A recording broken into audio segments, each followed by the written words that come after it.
What was the name of the new car that you drove before? Did you take it out on the test track? It's no, it's not a new car. It's a new engine. New engine. And it's called the Echo Charged. It's a very fuel efficient car that will increase mileage. I think they said between 15 and 20%. And they are working to have that engine available across several Ford models. So did you drive around Dearborn, or did they take that on track? No, I just went out and drove on the interstate for a little while. And I also drove a truck at GM that drives sort of like a golf cart. It's an electric vehicle that can be used with 18-wheelers. In fact, the cab that I drove did not have the carriage on the back, but it was an 18-wheeler size cab, and it is quiet, totally quiet, zero emissions, and it's capable of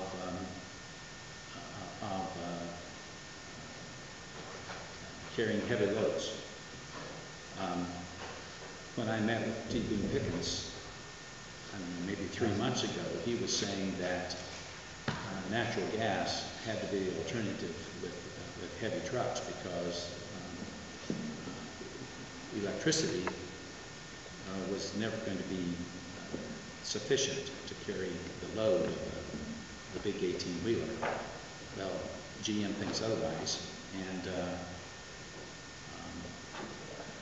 one of the advantages of this particular truck is if you stop at a truck stop, and there are a lot of semis out there, they're all idle because they have to idle to keep, to support the air conditioning in the cab and other aspects of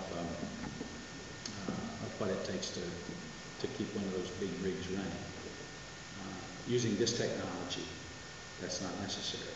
And they say that to let an 18-wheeler idle for an hour consumes 1 gallon of diesel fuel.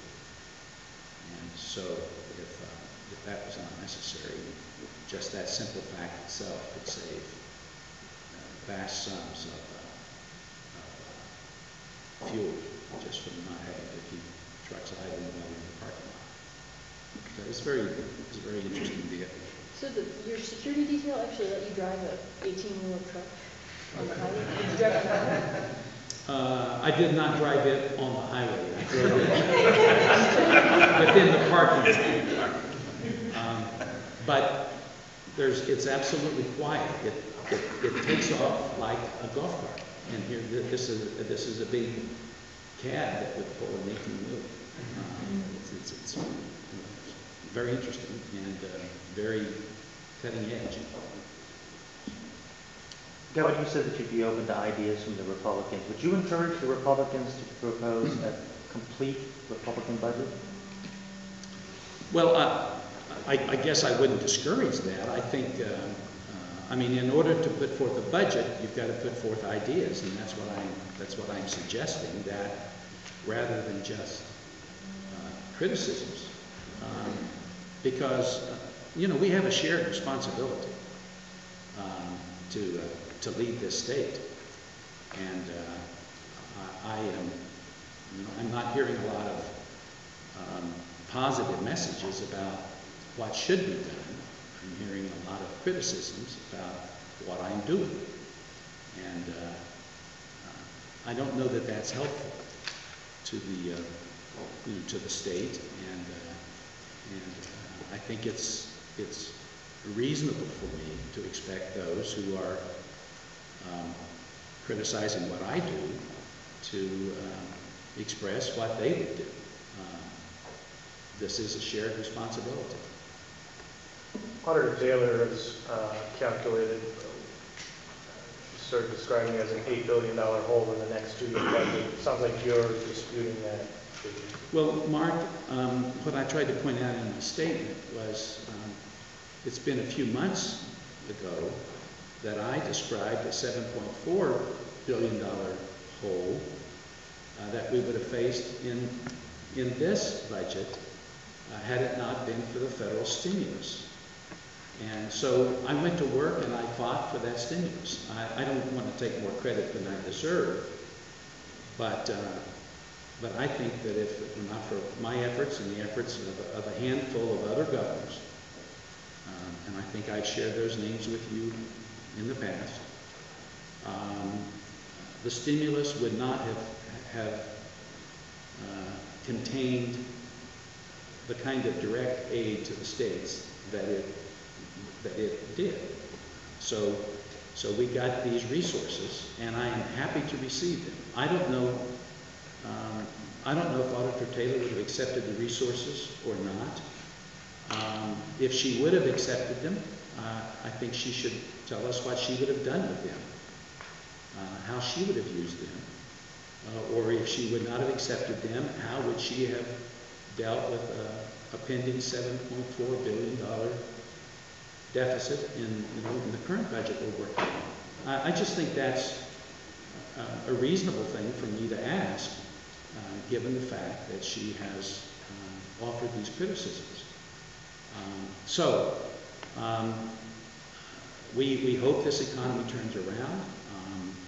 We hope the stimulus has a desirable effect. We will continue to do everything we can to manage the resources we have in a frugal way. We will continue to work to reduce the cost of government. I will, as I make decisions,